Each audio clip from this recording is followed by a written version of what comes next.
true love for you? Is it just a spontaneous feeling, or is it something that you cultivate with effort?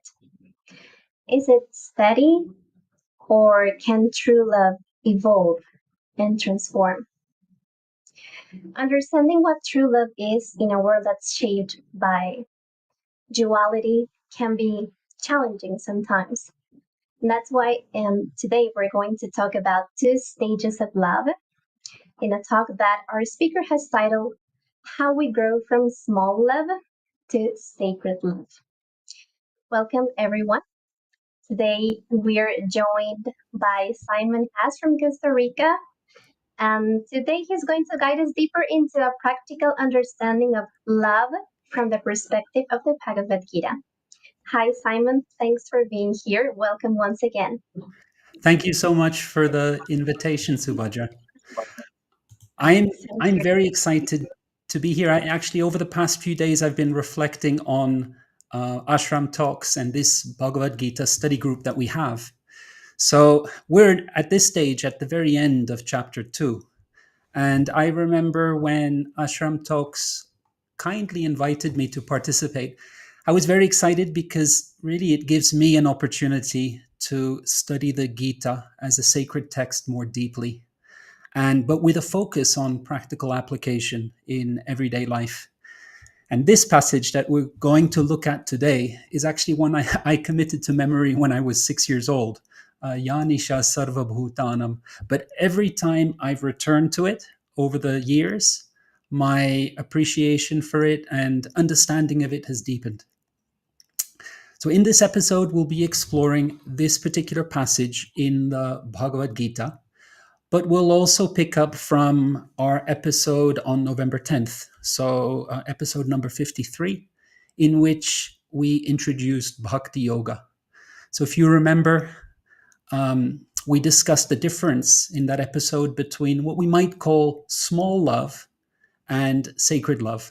So today we're continuing that discussion. So let's begin, as usual, with a Mangala Charanam, an auspicious invocation. He Shri Guru Jnana Dadina Bandho Svananda Dhataha Karunaika Sindho Brindavanasi Nahitavatara Prasidha Radha Pranaya Prachara. So we are now at verse 69 of chapter 2. So Krishna previously had explained the characteristics of what he refers to as stita pragya, someone who's firmly established in wisdom. So this is someone whose wisdom doesn't kind of disappear in moments of difficulty, but actually it shines with its full splendor in times of chaos and confusion and challenges. So then Krishna comes to this, he speaks this particular verse, and it's verse 69. Yanisha sarvabhutanam tasyam jagarti samyami yasyam jagrati bhutani sanisha pashyato mune. What is night for all beings is the time of awakening for the self-controlled. And the time of awakening for all beings is night for the introspective sage. So Krishna here is describing two different experiences. The experience of someone with wisdom, someone who's stita pragya, who has like unshakable wisdom, and then the experience of someone who doesn't. So these are two different experiences, like you can say a little bit like nocturnal and diurnal creatures. So, like the owl's night is the eagle's day. And in the same way, someone on the path of wisdom will live in the same world as someone who isn't, but they'll see very different things. So, for someone without wisdom, what the world celebrates, status, consumption, achievement, that's their daylight. That's what they value, and that's what they're absorbed in. So that becomes their day. So the world of the senses is bright, alluring, everything seems real and urgent. And the inner world of the self, quietness, spiritual discipline, inquiry, that feels dim and irrelevant or even boring. That's because that is their night. Now, inversely, for someone with wisdom, the stita pragya, in other words, someone who has an understanding of the nature of the self, or someone who is on the path of stita pragya, inner awareness, restraint, contemplation, these things are vivid and meaningful. That's their day. And so awareness of the self shines for them like the sun, undeniable, unavoidable, impossible to ignore. And by contrast, the pursuits that most people chase appear empty or dark. Now, it's important. I should mention that this is not a judgment or a condemnation. It's simply a different value system. And I was thinking how, maybe what analogy we could use today to bring out the key point here. And I thought of the screen. Like in modern life, we tend to stare at our screen all day, the apps, the content, the next hit of stimulation. And to keep going, we also have to pay attention to the battery level on our device. So this is the virtual world. But it's a world that in many ways is illusory. So what people post all too often doesn't actually reflect the life that they have.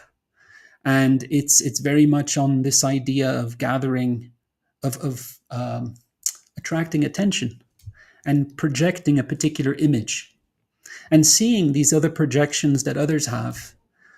So sometimes if we're completely engrossed in that virtual world, we might forget to look at the indicators of our own real life, our own energy, our inner state. For someone who's immersed in the online world, the screen world is day and the inner state is night. It's ignored. But the wise or realized person inverts that. So their day is tending to the self, awareness, self-understanding, inner grounding. And the screen world, meaning consumerism, comparison, status, that's night. Just shadows dancing on glass. So most people today perhaps are wide awake to the screen and asleep to the self. So the Gita here is explaining, and you will often see this in the Gita, these kind of inversions. What's night for one person is day for the other, and what's day for someone else is night for someone else.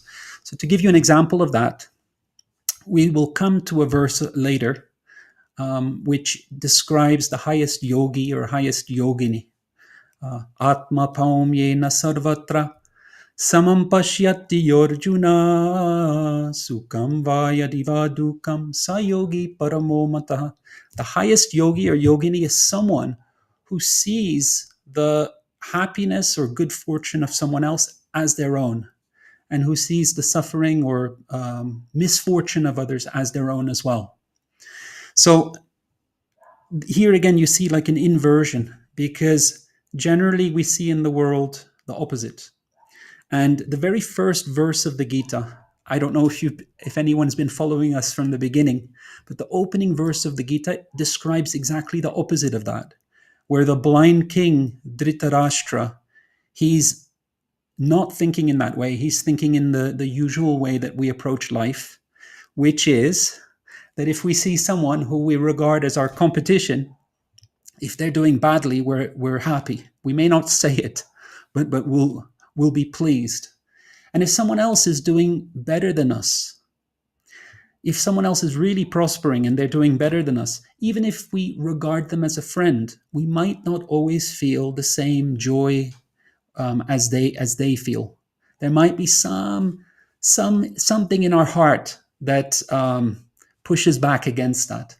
So Krishna here inverts that.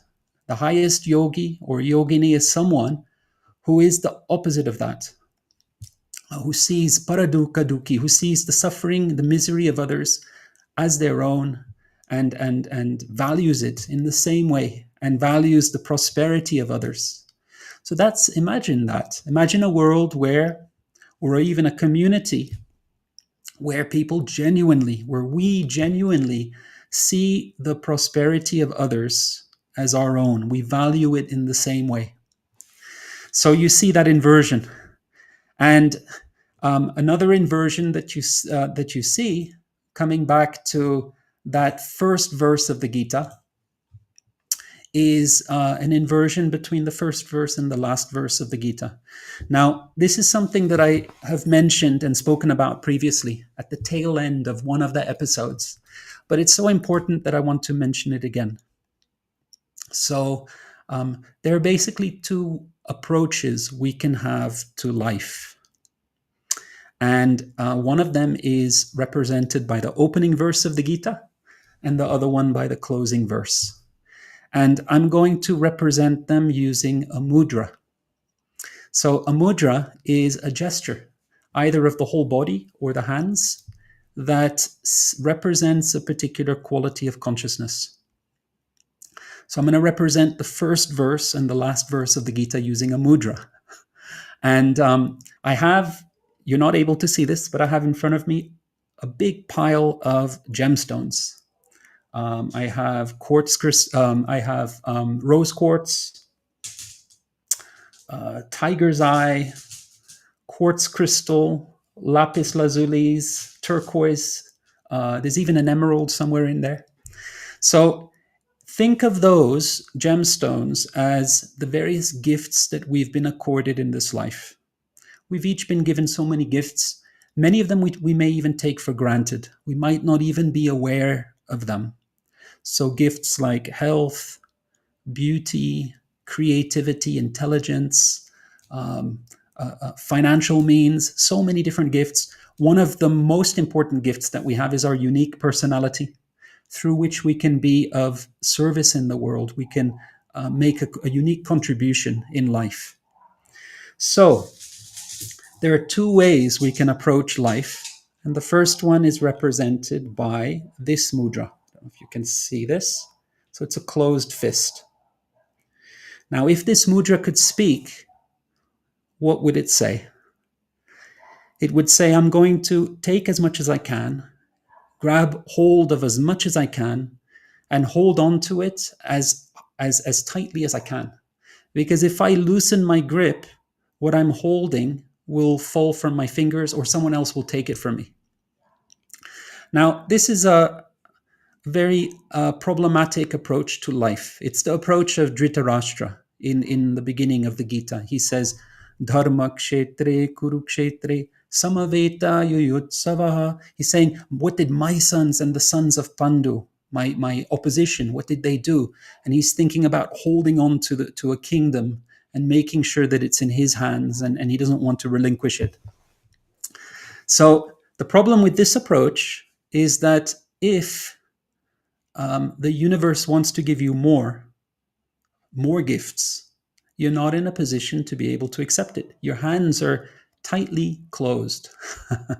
Now, fortunately, there is a mudra or an approach to life that is exactly the opposite, the inverse. So instead of holding our hand this way, we can turn it around this way. Instead of having fingers tightly closed, we can open our fingers like this. Now, this is the mudra of giving, and it's also the mudra of receiving.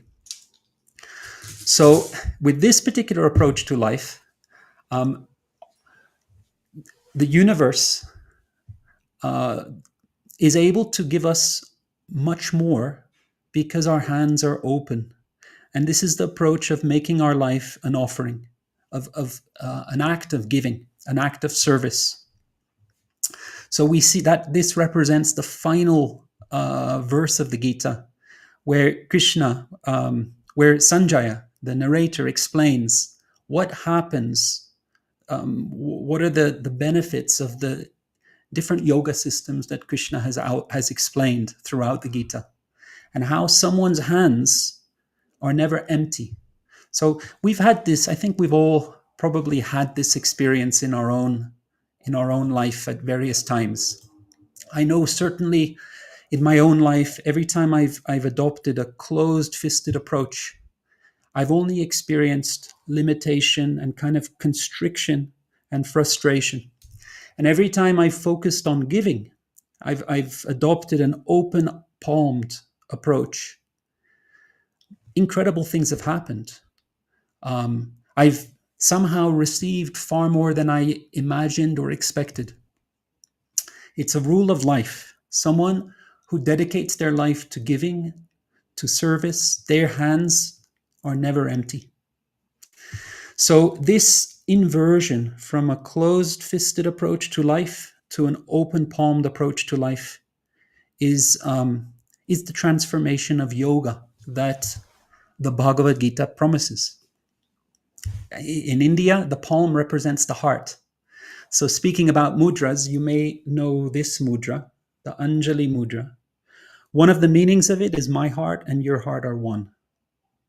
So if we simply put our hands together without that expressing that intent, the mudra is incomplete.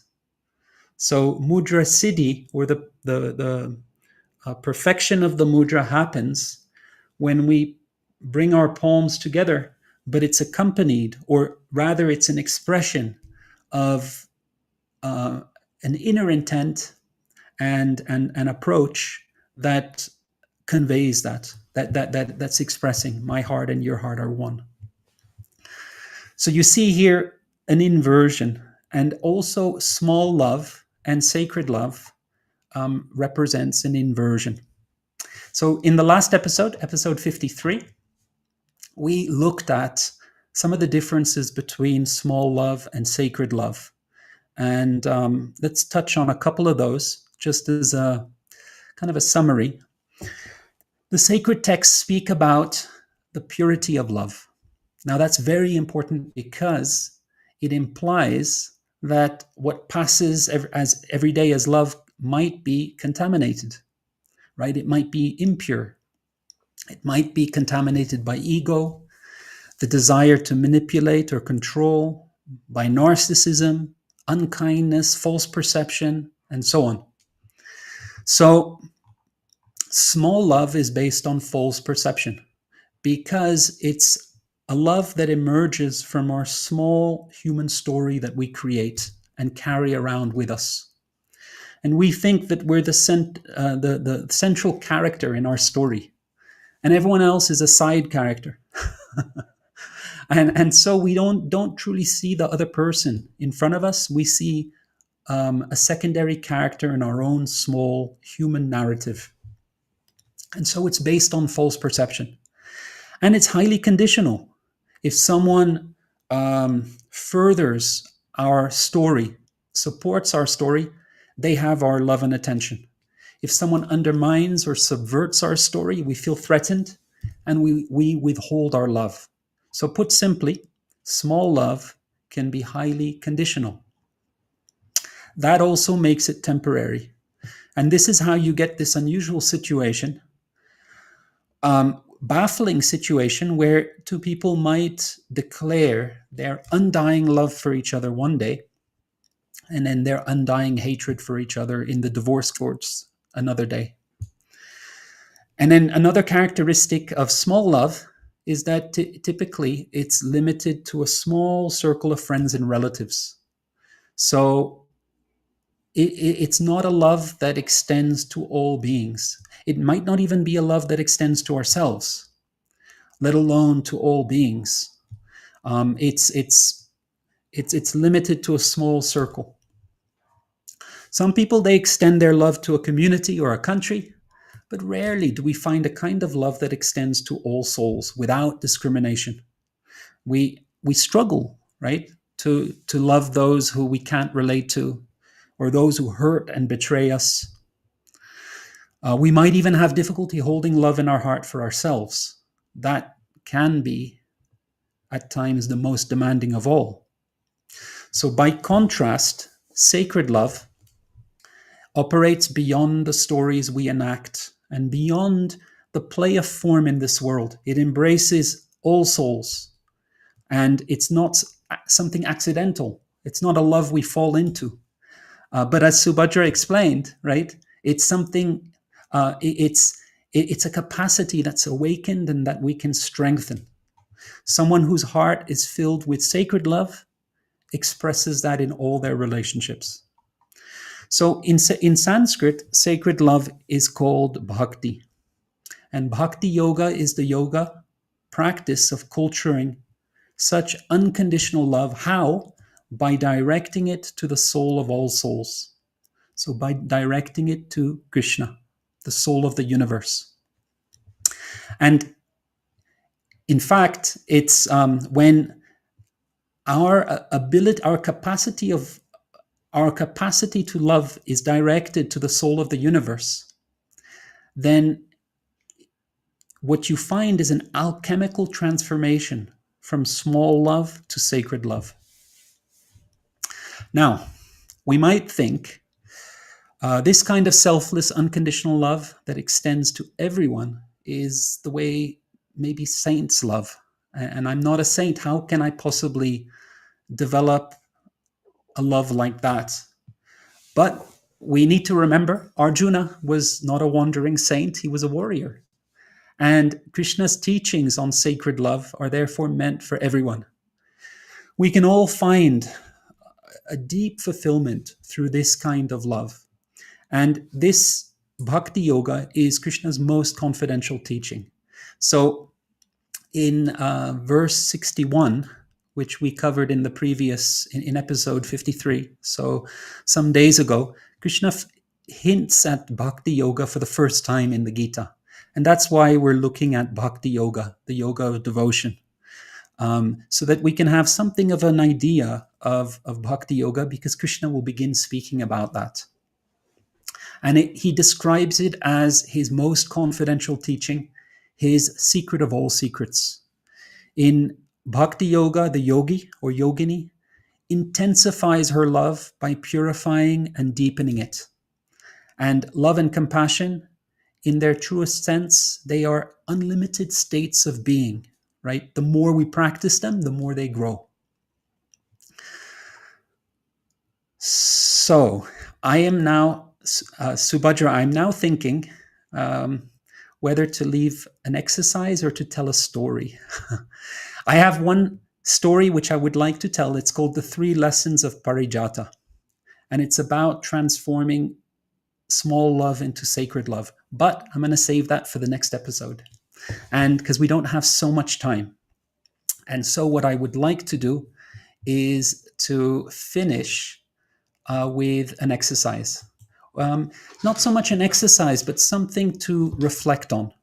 So 3 questions really, because it is very helpful to consider these teachings in the Gita in relation to our daily life. So the first question that I'm inviting you to consider, to reflect on, is in your practice, so in our practice, spiritual practice, or it may be the practice of yoga. In fact, you can apply it to anything. You can also apply it to other domains in life. So there might be a project that we're working on, that you're working on, and or even a business for that matter. And you can ask the same question in relation to this domain. So, is my heart softening or hardening? Is my practice leading to a hardening of my heart or a softening of my heart? That's the first question, something to reflect on.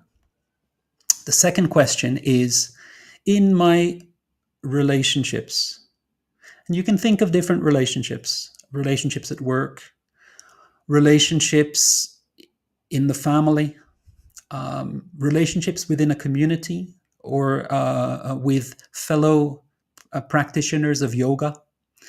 You can ask, in what ways are my love and affection small love? In what ways am I offering small love?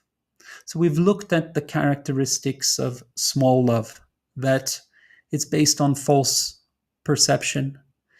It's highly conditional. It's temporary. It's limited to a small circle.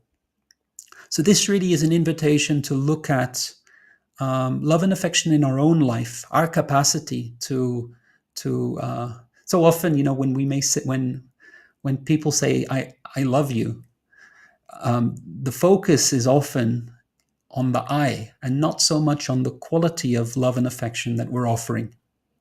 So this second question is an invitation to consider the quality of our relationships. And then the third question is something also to reflect on, because we will look at Bhakti Yoga in much greater detail. In the next episode, next episode with me in some days from now, we'll look at this particular story of Parijata. And so we'll continue this topic. So this question is, would you like to develop sacred love? Is sacred love something that you're drawn to? In other words, putting it differently, of the different yoga systems that Krishna explains in the Bhagavad Gita, and he presents 18 systems of yoga. Is Bhakti Yoga, the yoga of the heart, something that draws, captures your attention? Would you like to know more about Bhakti Yoga, the yoga of the heart? So we'll stop here with these three questions. If Bhakti Yoga is a topic that you're interested in, we'll continue this in the next episode. Thank you very much. Thanks so much, Simon, for that final reflection. I think those are great questions we can use to dive deeper into this topic of sacred love, but from the practical perspective, right? In a way we can relate, we can personalize the topic to our own lives. And actually, I thought of two questions. Sure, great. Yeah, sorry. The first one is what keeps us inside the limits of small love? Because maybe sometimes we could think, okay, I think in this situation I'm not giving enough, or I'm just holding myself, or I'm not opening myself to giving. I just want to take from others maybe. So what keeps us inside those limits? Like, can we just think about what the difference is between small love, sacred love, and walk from one place to the other? Or are there some things that could be like obstacles that hold us back? Mm-hmm. I love that question. It's a great question. So before introducing sacred love, before introducing bhakti, Krishna has explained stita pragya, which is wisdom that's unshakable. And wisdom that's unshakable, in explaining that topic, Krishna has explained the nature of the self and how we are not the story that we carry. And so, in other words, what Krishna is explaining is that small love is something that emerges from our story, which our story is based on false perception. It's based on illusion. And so Krishna is explaining that bhakti is not a function of a lack of knowledge, but it's a function of wisdom, because he introduces it after having explained unshakable wisdom. And in fact, where Krishna actually first mentions the word bhakti, it's in the chapter on realized knowledge. So this is a bhakti, or sacred love, is really a function of wisdom and doesn't emerge from our small human story. So Dhritarashtra also loves Duryodhana. That's what's creating the battle at Kurukshetra. He has small love for Duryodhana. So really, our capacity for sacred love is held back by lack of wisdom, by clinging on to false perception and the false narrative that we create and live by. That's one part of the answer.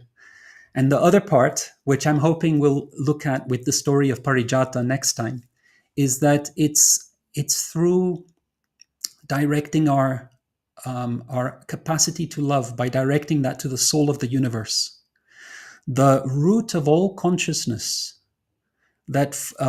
So rather than outward-looking perception, inward-looking perception that goes right to the heart, the source of consciousness, of all consciousness, the supreme self, Sri Krishna.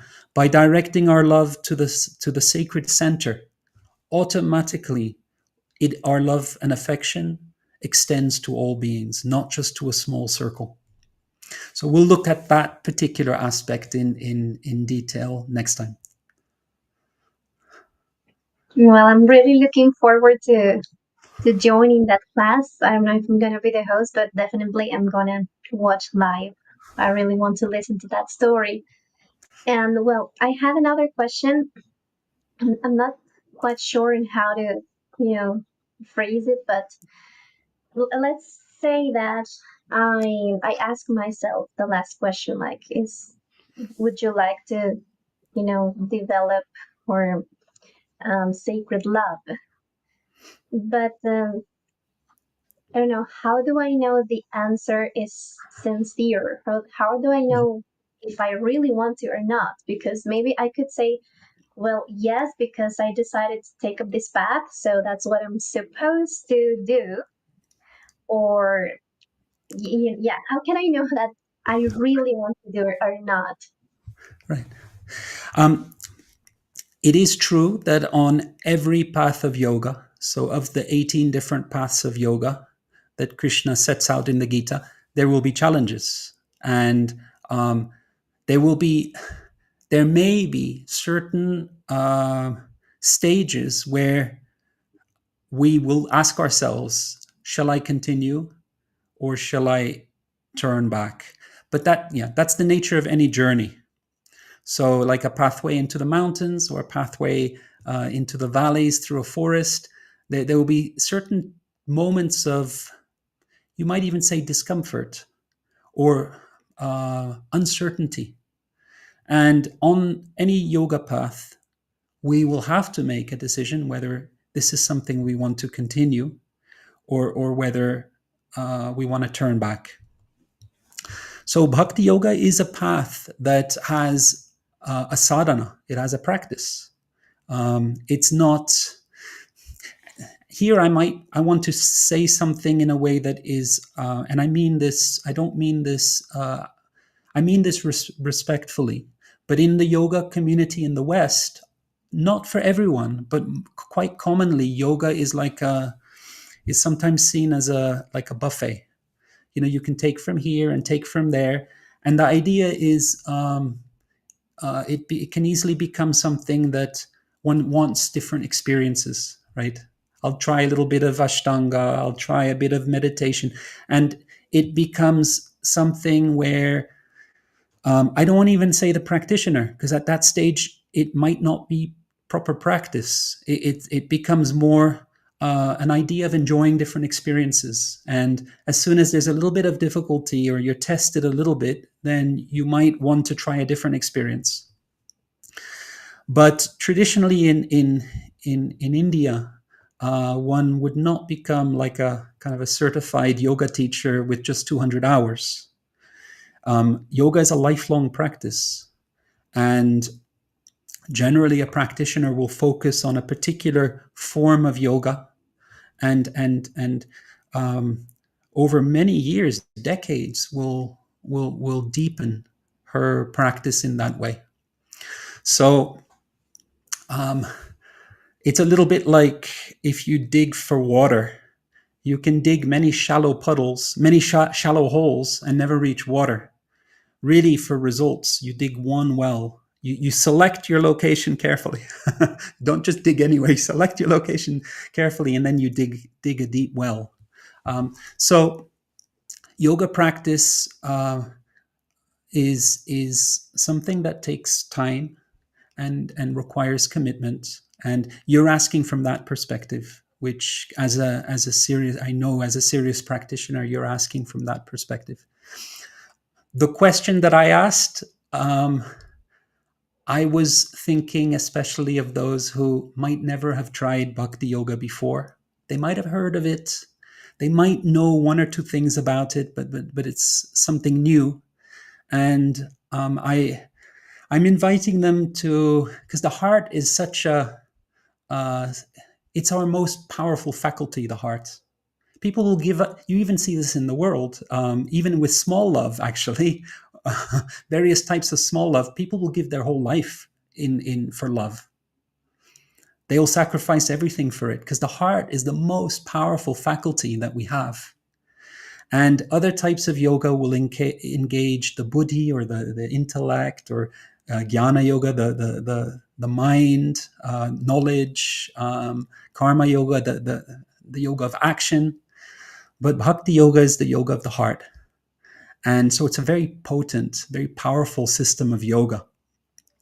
So I'm inviting those who are listening, if you're practicing any kind of yoga, you can include within that a practice of bhakti yoga where what you're doing in your practice is connected to the heart, and you can connect it to bhakti yoga in that way. Yes, Simon, I think we truly underestimate the power that the heart has. And Right. sometimes we see this all think of love as something that it's just, it limits to sentimentalism, maybe like it's Right. just an emotion. Right. Like we don't give it as much importance as we give to the intellect, maybe. Right. In many cases, I think intelligence is, more important, especially nowadays. The way science conceives the world, like everything has to be, you know, um, conceived from the point of view of the rational side. So it's like emotions, we tend to underestimate them. And about what you said on people trying to, get a little bit from here and there, I experienced that in Venezuela because we lived in a temple there, and the people, yeah, they liked doing yoga, they enjoyed it, but it's just like they didn't want to make a commitment with anything Right. because they would feel that they would lose their freedom, and Right. that they didn't want to be part of a religion because that the way they thought about what spirituality is was like, okay, you have to be free to choose whatever you want to do, and if you don't agree with some perspective, and you should just don't take it, but you should accept what you like. So Right. if you're forced to, or if you have to accept some certain concepts or something, then it becomes less spiritual. So it made people feel like they were not as spiritual as they wish. So that's why they just felt good going from one place to the other and just taking what they thought, or they thought that would suit them. So how can we, I don't know, it's like I think we Western people tend to think like that. Like, okay, if I'm just accepting this, I'm limiting myself, and I'm also limiting God. Because if I take a religion or a process, then that means that I have to oppose the others, maybe. So I'm just taking like a restricted position. So how can we, I don't know, what would you recommend for us to switch that mind setting? It's a great question. It's a great question. And I'm here thinking immediately of Krishna's teachings leading up to his first indications of bhakti. He spoke a lot about restraint of the mind and senses. And that's not a very popular thing in our contemporary kind of Western way of looking at the world. But Krishna's explanation is that um, when we have an uncontrolled mind and senses, we actually think we're free, but we've become slaves to our own mind and senses. And um, you see that in the Mahabharata, the greater epic that within which the Bhagavad Gita is located, as 18 chapters within the Mahabharata. You see in the story of Dhritarashtra, the blind emperor Dhritarashtra, and his son Duryodhana, that they're simply following. They end up creating so much difficulty for themselves and for others by simply following the mind and senses blindly. And you have Dhritarashtra's wife named Gandhari, who was extremely wise. And she says that just before the battle of Kurukshetra, she says to Duryodhana, you can never be, how does she put it? If I can remember, I don't remember the Sanskrit, but she's saying truly the person who is free and who is able to rule a kingdom is one who first is able to rule themselves, who is able to rule their own mind and senses. So the wisdom of the teachings of the Gita and other sacred texts of India explain that the mind and senses are not they're not who we are. So really the difficulty is when we think that we are the mind and senses and we follow without question the demands of the mind and senses, we think we're free and we think we're following ourselves, but we're following a different master. We have made the uncontrolled mind our master. Anyone who has suffered with addiction understands that the mind can be our best friend or our worst enemy.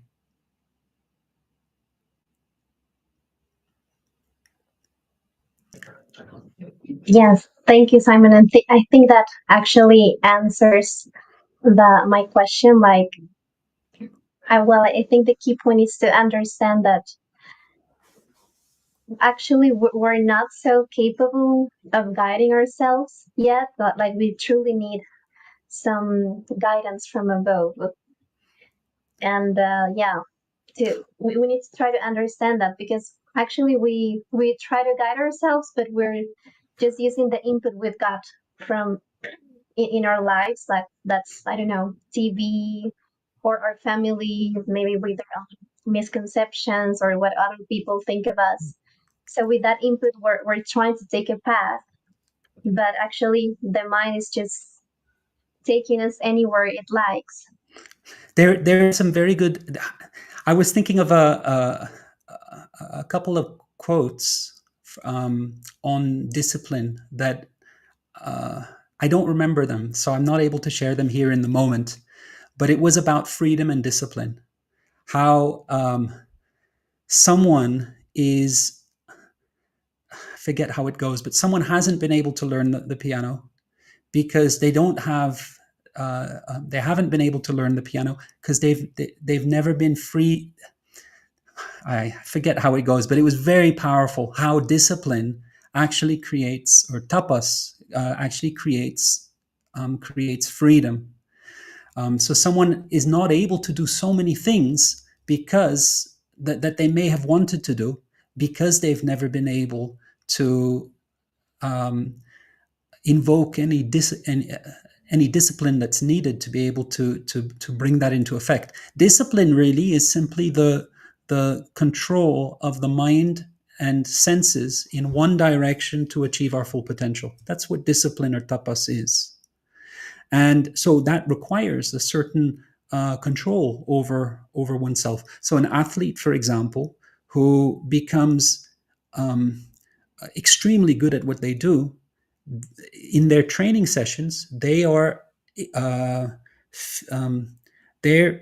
looking after and expanding the fire of discipline to be able to do that.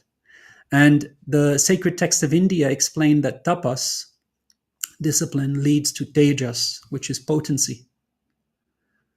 Without discipline in our life, tejas or power is potency is what gives some measure of freedom in this world. That diminishes, it contracts without discipline.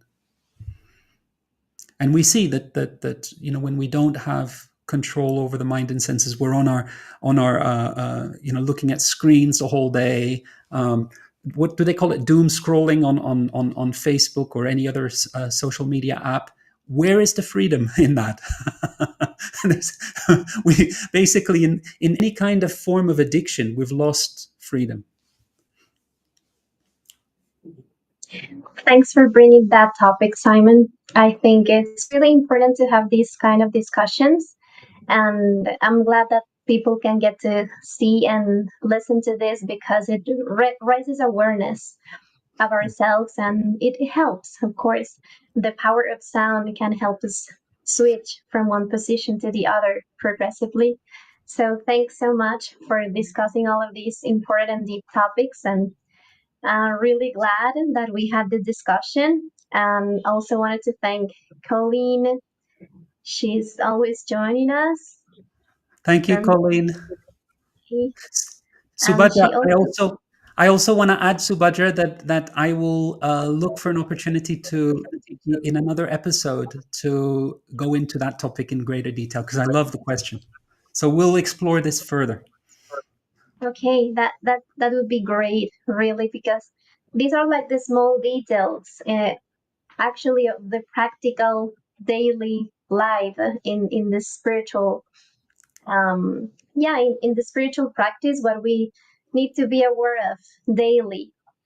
But those small details we sometimes do not we're not aware of. Okay. So thanks so much again, Simon. I'm looking forward to your next episode. And well, I hope you have a great rest of your day. Thank you. You too. Thanks. And well, thanks everyone for joining us. And also, if you're watching this from our YouTube channel afterwards, thanks for taking the time to do it. And well, I would like to invite you to our next session on Monday. We're gonna be talking with Anuradha. She's one of our new speakers, and she's going to discuss verses 70 and 72 of chapter 2 with that talk that's titled Why Nothing Ever Feels Enough and How to Fix It. So, definitely an interesting topic. So, you're invited to join Thursday at 8 a.m. And of course, to catch our next live sessions every Monday and Thursday. Thanks everyone for joining us once again. Don't forget to leave your comments, questions, and to follow us at Ashram Talks English on YouTube and on Instagram at Ashram Talks ENG. Have a great rest of your day. Goodbye.